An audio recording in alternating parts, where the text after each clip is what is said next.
As for the inlet or outlet of Walden, I have not discovered any but rain and snow and evaporation, though perhaps, with a thermometer and a line, such places may be found, for where the water flows into the pond, it will probably be coldest in summer and warmest in winter. When the icemen were at work here in '46 and '47, the cakes sent to the shore were one day rejected by those who were stacking them up there, not being thick enough to lie side by side with the rest, and the cutters thus discovered that the ice over a small space was 2 or 3 inches thinner than elsewhere, which made them think that there was an inlet there. They also showed me another place, that what they thought was a leach hole, through which the pond leaked out under a hill into a neighboring meadow, pushing me out on cake of ice to see it. It was a small cavity under 10 feet of water, but I think that I can warrant the pond not to need soldering till they find a worse leak than that.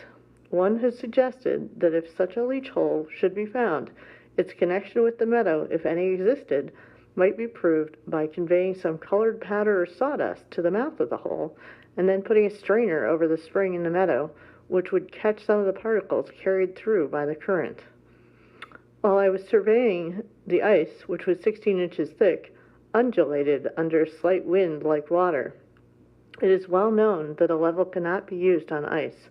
At 1 rod from the shore, its greatest fluctuation, when observed by means of a level on land directed toward a graduated staff on the ice, was 3/4 of an inch, though the ice appeared firmly attached to the shore. It was probably greater in the middle. Who knows, but if our instruments were delicate enough, we might detect an undulation in the crust of the earth. When 2 legs of my level were on the shore and the third on the ice, and the sights were directed over the latter, a rise or fall of the ice of almost an infinitesimal amount made a difference of several feet on a tree across the pond. When I began to cut holes for sounding, there were 3 or 4 inches of water on the ice under a deep snow which had sunk it thus far. But the water began immediately to run into these holes, and continued to run for 2 days in deep streams, which wore away the ice on every side and contributed essentially, if not mainly, to the dry surface of the pond. For as the water ran in, it raised and floated the ice. This was somewhat like cutting a hole in the bottom of a ship to let the water out. When such holes freeze, and a rain succeeds, and finally new freezing forms a first smooth ice over all, it is beautifully modeled internally by dark figures shaped somewhat like spiders' webs, what you call ice rosettes, produced by the channels worn by the water flowing from all sides to a center. Sometimes also, when the ice was covered with shallow puddles, I saw a deep shadow of myself, one standing on the head of the other, one on the ice, the other on the trees or hillside. While yet it is still cold January, and snow and ice are thick and solid, the prudent landlord comes from the village to get ice to cool his summer drink. Impressively, even pathetically wise, to foresee the heat and thirst of July now in January, wearing a thick coat and mittens. When so many things are not provided for, it may be that he lays up no treasures in this world which will cool his summer drink in the next. He cuts and saws the solid pond, unroofs the house of fishes, and carts off their very element and air, held fast by chains and stakes like corded wood, through the favoring winter air to wintry cellars to underlie the summer there. It looks like solidified azure, as far off it is drawn through the streets. These ice cutters are a merry race, full of jest and sport. When I went among them, they were wont to invite me to saw pit fashion with them, I standing underneath. In the winter of '46-'47, there came 100 men of Hyperborean extraction swooped down onto our pond one morning with many carloads of ungainly-looking farm tools, sleds, plows, drill barrows, turf knives, spades, saws, rakes, and each man was armed with a double-pointed pike staff, such as is not described in the New England Farmer or the Cultivator. I did not know whether they had come to sow a crop of winter rye or some other kind of grain recently introduced from Iceland. As I saw no manure, I judged that they meant to skim the land, as I had done, thinking the soil was deep and had lain fallow long enough. They said that a gentleman farmer, who was behind the scenes, wanted to double his money, which, as I understood, amounted to $500,000 already. But in order to cover each of one of his dollars with another, he took off the only coat A. The skin itself of Walden Pond in the midst of hard winter. They went to work at once, plowing, harrowing, rolling, furrowing, in admirable order, as if they were bent on making this a model farm. But when I was looking sharp to see what kind of seed they dropped into the furrow, a gang of fellows by my side suddenly began to hook up the virgin mold itself with a peculiar jerk, clean down to the sand, or rather the water, for it was very springy soil, indeed all the terra firma there was, and haul it away on sleds, and then I guessed that they must be cutting peat in a bog. So they came and went every day with a peculiar shriek from the locomotive, from and to some point of polar regions, as it seemed to me, like a flock of Arctic snowbirds. But sometimes Squaw Walden had her revenge, and a hired man, walking behind his team, slipped through a crack in the ground down toward Tartarus, and he was so brave, before suddenly became but the ninth part of a man, almost gave up his animal heat, and was glad to take refuge in my house, and acknowledged that there was some virtue in a stove, or sometimes the frozen soil took a piece of steel out of a plowshare, or a plow got set in a furrow and had to be cut out. To speak literally, 100 Irishmen, with Yankee overseers, came from Cambridge every day to get out the ice.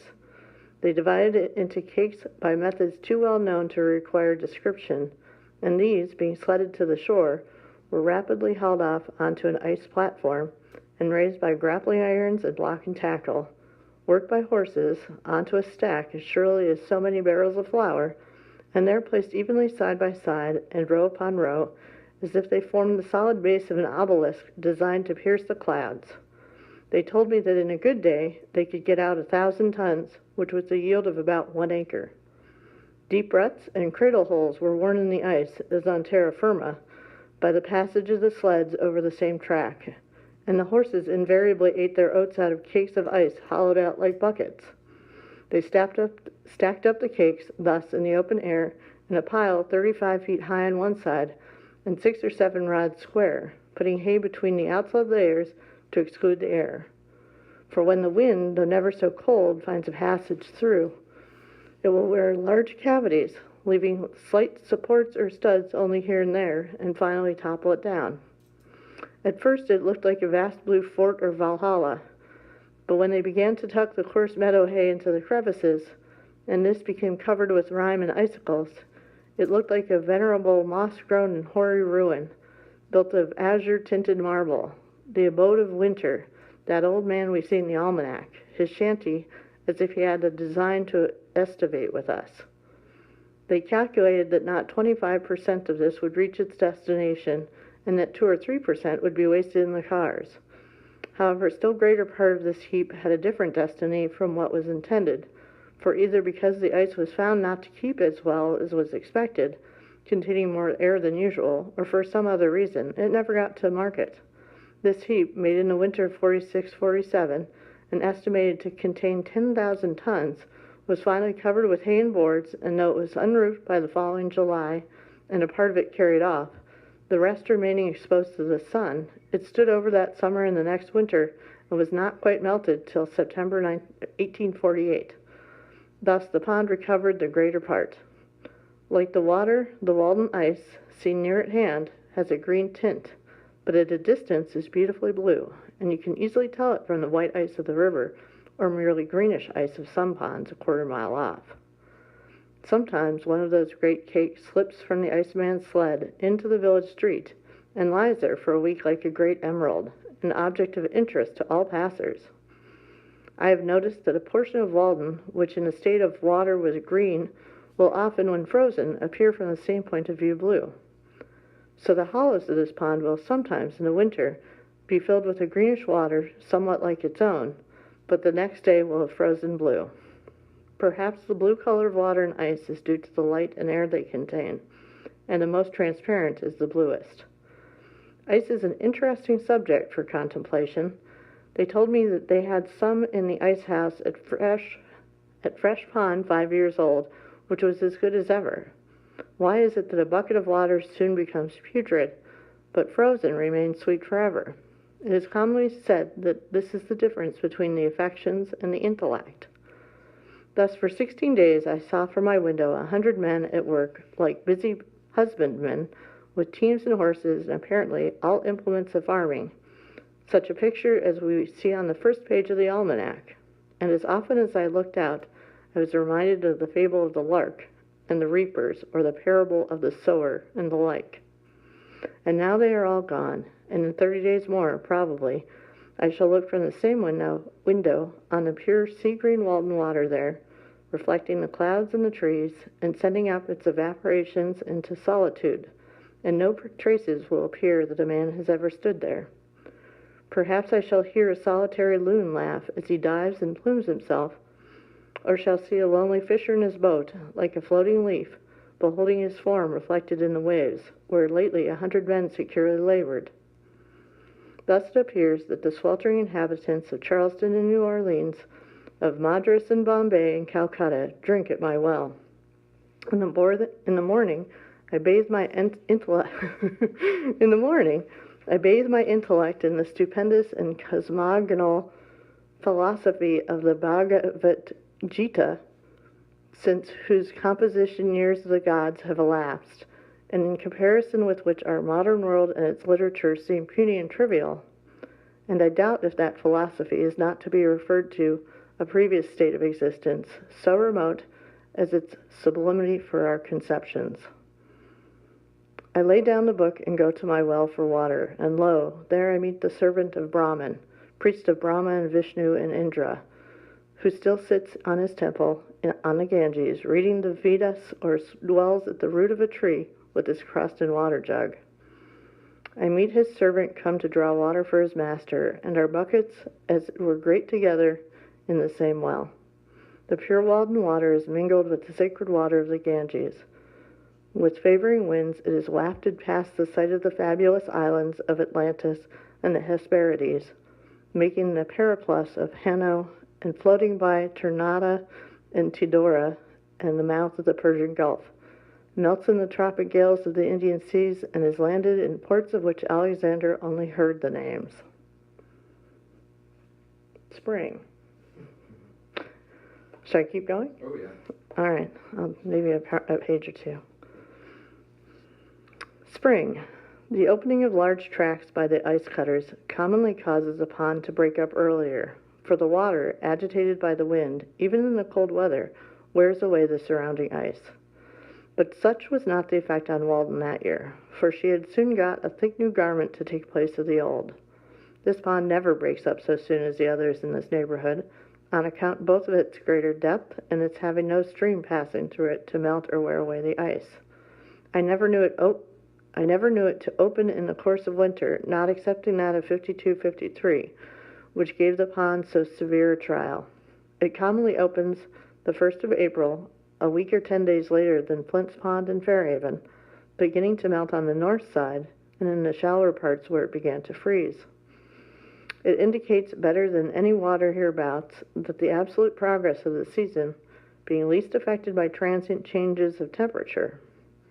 A severe cold of a few days' duration in March may very much retard the opening of the former ponds, while the temperature of Walden increases almost uninterruptedly. A thermometer thrust in the middle of Walden on the 6th of March, 1847, stood at 32 degrees, or freezing point, near the shore at 33 degrees. In the middle of Flint's Pond, the same day, at 32.5 degrees, at a dozen rods from the shore in shallow water under an ice a foot thick at 36 degrees. This difference of 3.5 degrees between the temperature of the deep water and shallow in the latter pond, and the fact that a great proportion of it is comparatively shallow, show why it should break up so much sooner than Walden. The ice in the shallowest part was at this time several inches thinner than in the middle. In midwinter, the middle has been the warmest and ice thinnest there. So also, everyone who has waded about the shores of a pond in summer must have perceived how much warmer the water is close to the shore, where only 3 or 4 inches deep, than a little distance out, and on the surface, where it is deep, than near the bottom. In spring, the sun not only exerts an influence through the increased temperature of the air and earth, but its heat passes through the ice a foot or more thick, and is reflected from the bottom in the shallow water, and so also warms the water and melts the underside of the ice, at the same time that it is melting it more directly above, making it uneven and causing the air bubbles which it contains to extend themselves upward and downward until it is completely honeycombed, and at last disappears suddenly in a single spring rain.